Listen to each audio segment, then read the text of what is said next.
Crash Course AP Gov with Cece.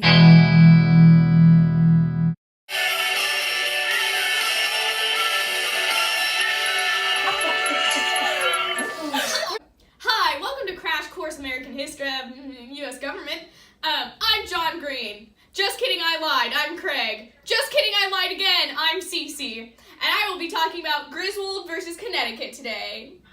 So basically what happened was in 1879, this Connecticut senator named P.T. Barnum introduced a super restrictive bill that made abortions and using contraceptives illegal. Abortion pill. Punch. This bill passed and people were sent to jail for using things like birth control or condoms. But not everyone followed the law. Many authorities ignored it and doctors still prescribed contraceptives anyway. The Connecticut Birth Control League wanted to repeal the bill in the mid-1900s because it was super old. And they argued it violated the right to privacy. This brought up the question, does the Constitution protect the right of marital privacy against state restrictions on a couple's ability to be counseled on the use of contraceptives? To better help you understand this, let's take a trip to the imagination station, because Thought Bubble is copyrighted. I do declare that contraceptives are now illegal. Do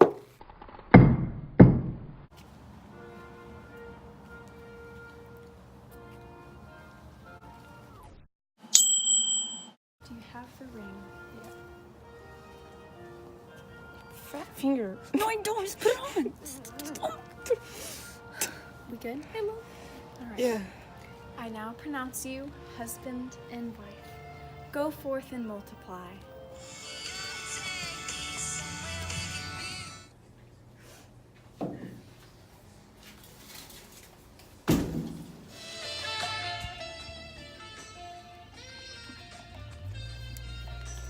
Do you want to do the deed?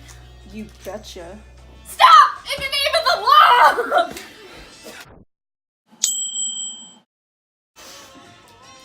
Hey, welcome back to Crash Course U.S. Government. I'm still Cece Cuellar. So, quick update.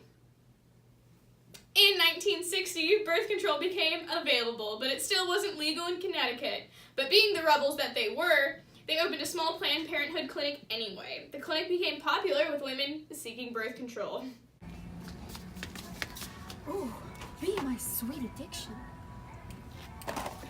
No. Bill Griswold, the executive director of Planned Parenthood League of Connecticut, and Dr. C. Lee Buxton, a doctor and professor at Yale Medical School, was arrested. All right. You're under arrest. You have the right to remain silent. And yeah. Justice is served. We plead the 14th. And found guilty as accessories for providing illegal contraception. They were both fined $100. Griswold and Buxton appealed to the Supreme Court of Errors in Connecticut, claiming that the law violated the U.S. Constitution. The Connecticut court upheld the conviction. Hear ye, hear ye. I declare Buxton and Griswold guilty for distributing contraceptives and promoting their usage. Contraception is illegal for all to use.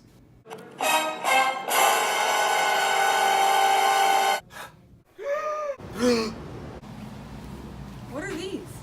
I think they're contraceptives. Aren't those illegal now? You're right, babe. Please take one. Babe, take all of them. You're right!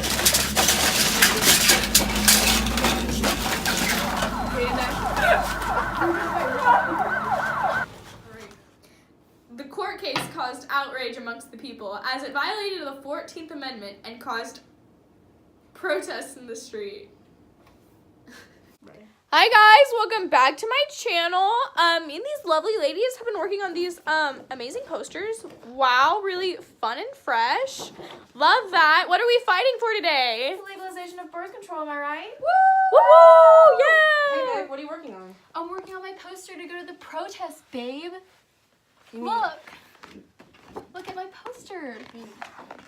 our poster? Oh my gosh, isn't that just so sweet? Oh, Merry couple. Love that for them. Me too, babe. Forever and always. Birth control. Woo woo. No kids ever. No kids.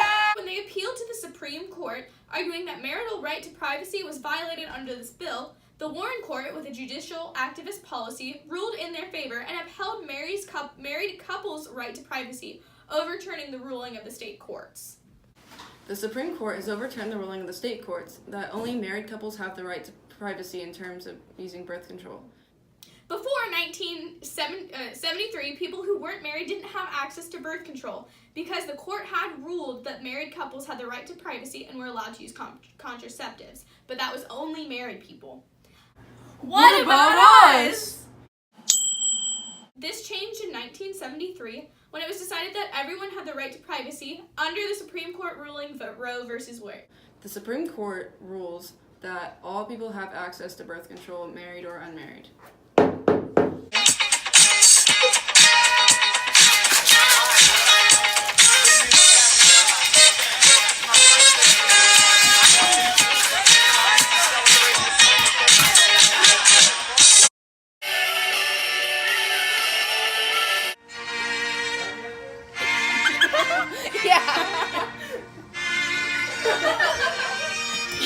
Okay, tape, and then You betcha. like a Sharpie or something.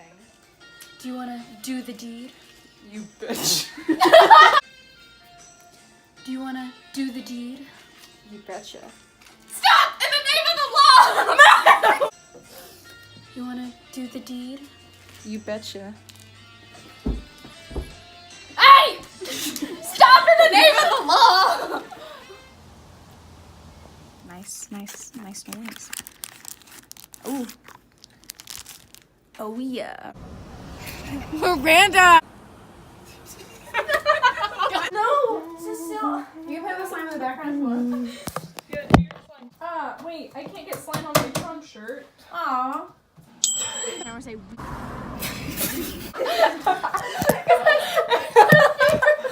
Thank you for tuning in to Crash Course AP Government. Special thanks to Mr. Blaze and Mr. Dixon for letting us use their offices.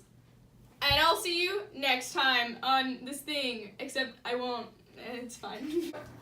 What about us?